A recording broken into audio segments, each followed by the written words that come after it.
You have said that the world is breaking into two hemispheres. A human brain is divided into two hemispheres. One is responsible for one type of activities, the other one is more about creativity and so on. But it is still one and the same head.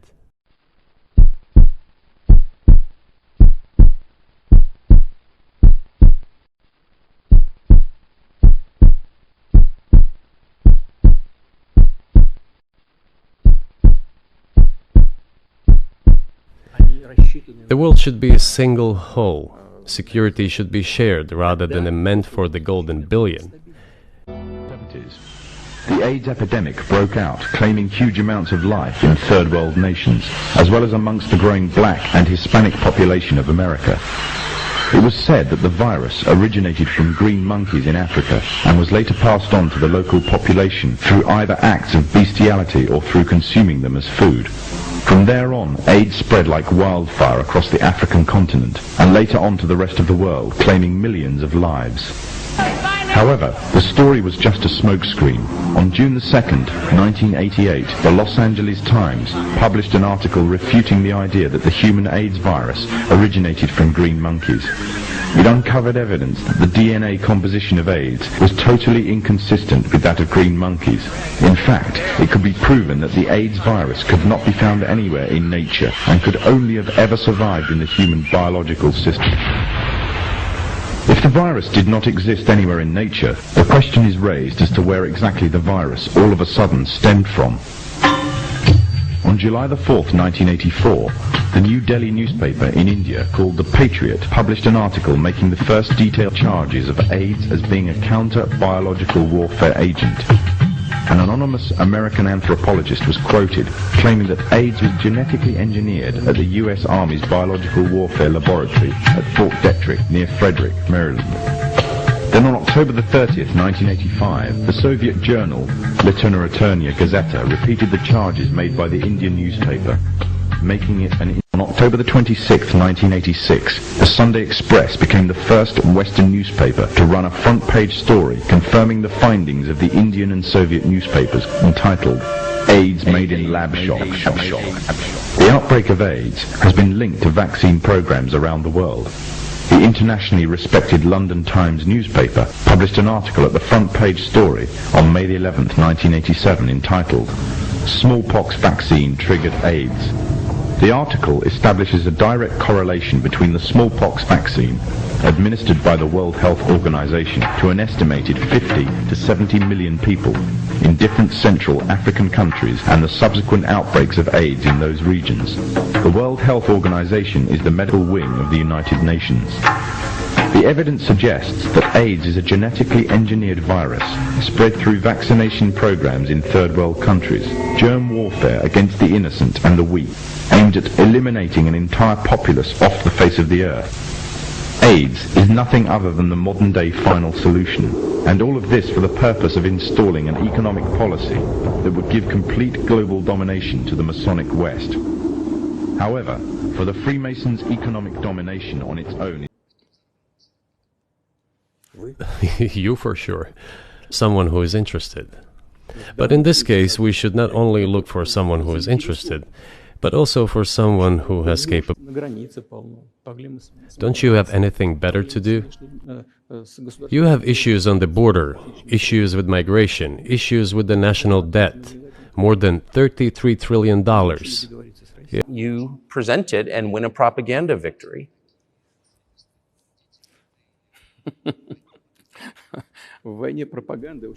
In the war of propaganda, homosexuality, pornography, all the bestiality, all the garbage of the world, which were all run by Jewish people. Every producer who worked there, every director who worked there, every writer who worked there, and every star who worked there was part of the larger system that was created by the Hollywood Jews.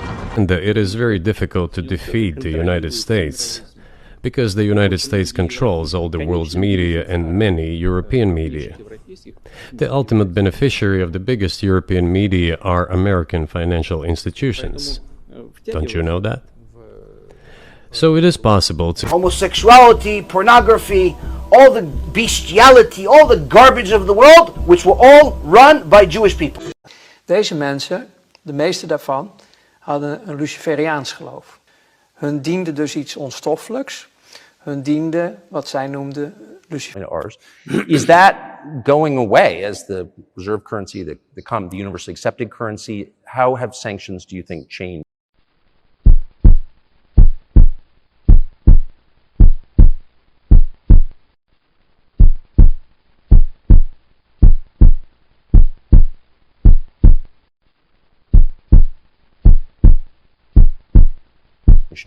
The dollar's place in the world.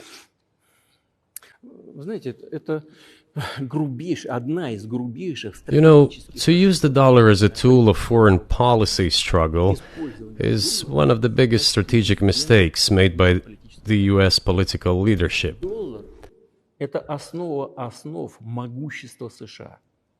The dollar is the cornerstone of the United States power. I think everyone understands very well that no matter how many dollars are printed, they are quickly dispersed all over the world. Totally acceptable for the US. But they won't stop printing. What does the debt of $33 trillion tell us about?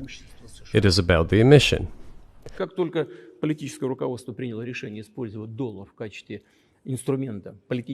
Nevertheless, it is the main weapon used by the United States to preserve its power across the world. As soon as the political leadership decided to use the US dollar as a tool of political struggle, a blow was dealt to this American power. I would not like to use any strong language, but it is a stupid thing to do, and even the United States allies are now downsizing their dollar reserves. Seeing this, everyone starts looking for ways to protect themselves. But the fact that the United States applies restrictive measures to certain countries, such as placing restrictions on transactions, freezing assets, etc., causes grave concern and sends a signal to the whole world. What did we have here? Until 2022, about 80% of Russian foreign trade transactions were made in US dollars and euros.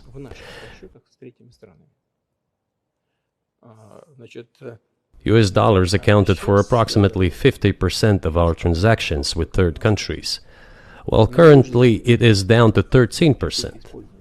It wasn't us who banned the use of the US dollar.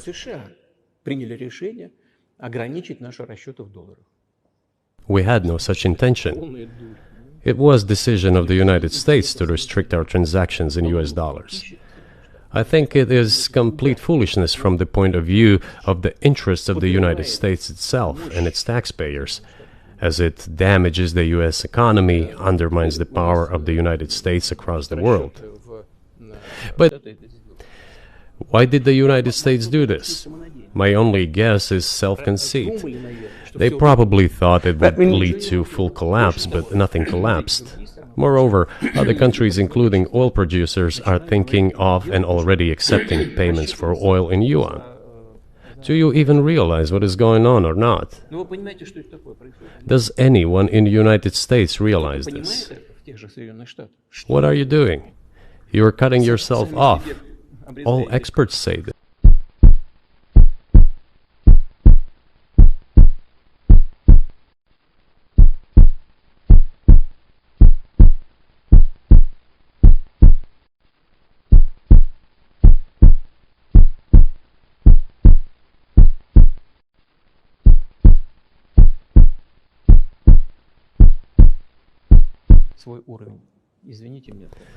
You just asked me if another leader comes and changes something. It is not about the leader. It is not about the personality of a particular person. In the interest of the voters, but you also say these decisions are not made by the leader, they're made by the ruling classes. You've run this country for so long, you've known all these American presidents. What are those power centers in the United States, do you think? Like, who actually makes the decisions? Я не знаю. Это Америка сложная страна, такая очень, с одной стороны, консервативная. I don't know.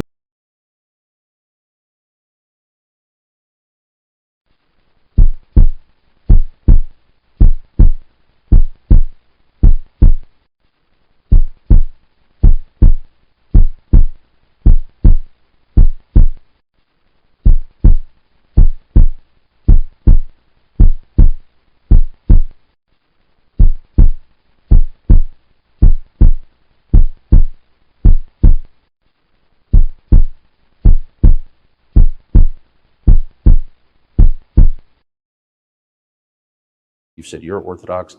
What does that mean for you? You're a Christian leader by your own description. So what effect does that have on you? In Defense of Israel will shape Christian theology. It scripturally proves that the Jewish people as a whole did not reject Jesus as Messiah. It will also prove that Jesus did not come to earth to be the Messiah. It will prove that there was a Calvary conspiracy between Rome, the high priest, and Herod to execute Jesus as an insurrectionist too dangerous to live. Since Jesus refused by word and deed to claim to be the Messiah, how can the Jews be blamed for rejecting what was never offered? Read it in this shocking expose in Defense of Israel. This latest book by Pastor John Hagee is destined to generate lively discussions among Christians the world over. Baptized all the Rus. It was a lengthy process, from pagans to Christians. It took many years. But in the end, this orthodoxy, Eastern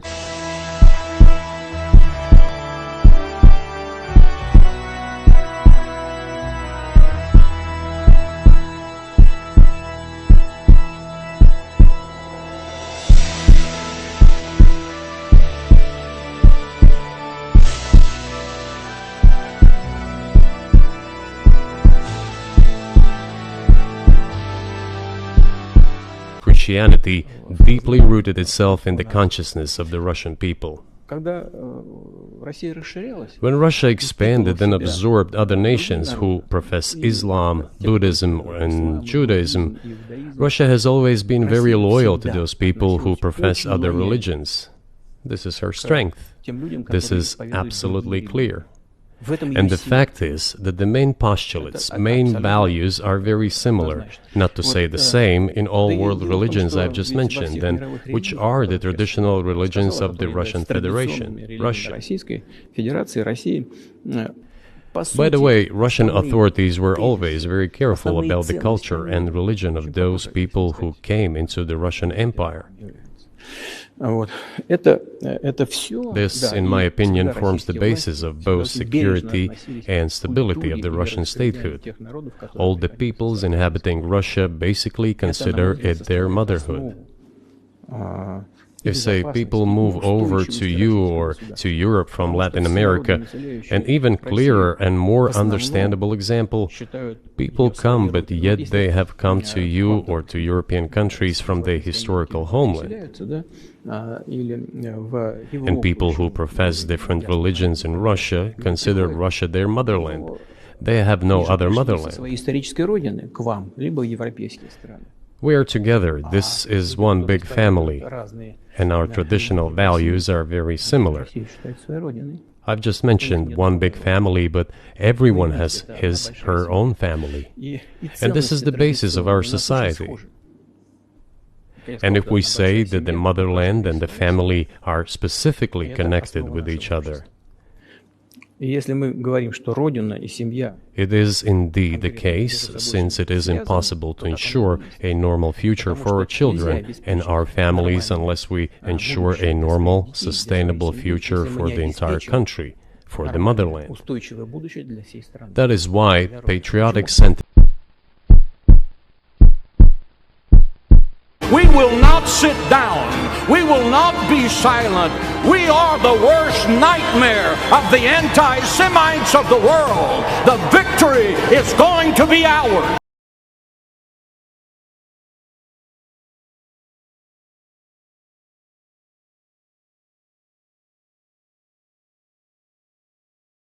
People think more about the eternal, about moral values.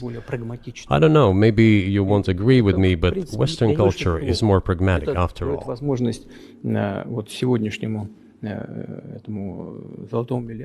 I'm not saying this is bad. It makes it possible for today's golden billion to achieve good success in production, even in science and so on.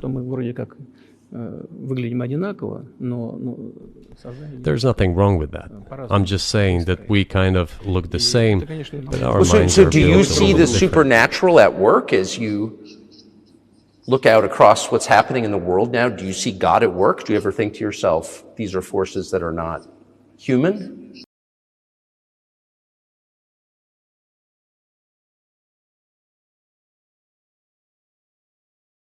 No, to be honest, I don't think so. My opinion is that the development of the world community is in accordance with the inherent laws, and those laws are what they are. It's always been this way in the history of mankind. Some nations and countries rose, became stronger and more numerous, and then left the international stage, losing the status they had accustomed to. Start, do you think? And AI. Mankind is currently facing many threats. Due to the genetic researches, it is now possible to create a superhuman, a specialized human being, a genetically engineered athlete, scientist, military man.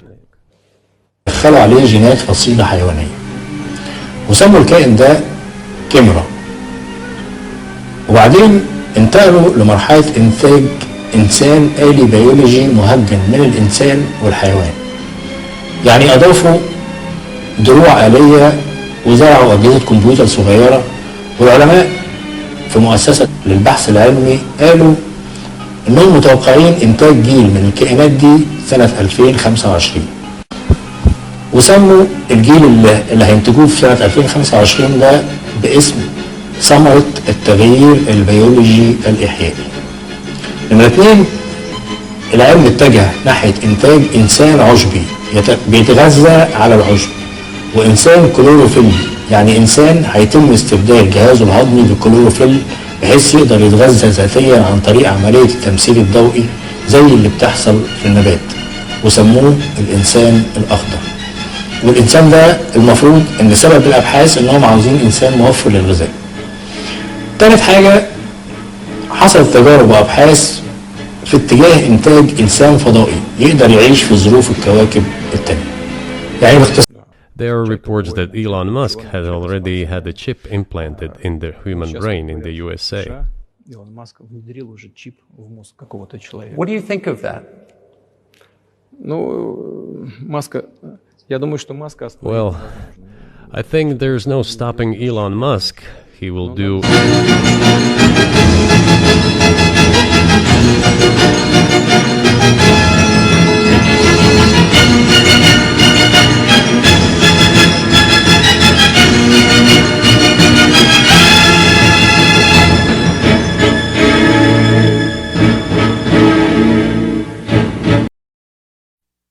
ولقد سبقت كلمتنا لعبادنا المرسلين إنهم لهم المنصورون وإن